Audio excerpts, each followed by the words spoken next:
నకిలీ బంగారం బ్యాంకులో తాకట్టు పెట్టి 20 లక్షల లోన్ తీసుకుని మోసం చేసిన ఘటన నిర్మల్ జిల్లా నర్సాపూర్లో జరిగింది.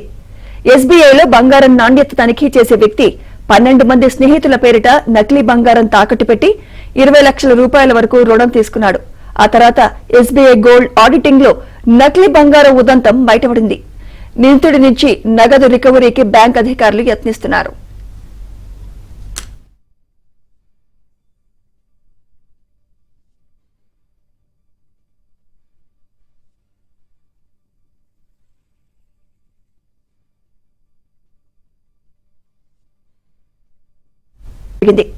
ఎస్బీఐలో బంగారం నాణ్యత తనిఖీ చేసే వ్యక్తి 12 మంది స్నేహితుల పేరిట నకిలీ బంగారం తాకట్టు పెట్టి 20 లక్షల రూపాయల వరకు రుణం తీసుకున్నాడు.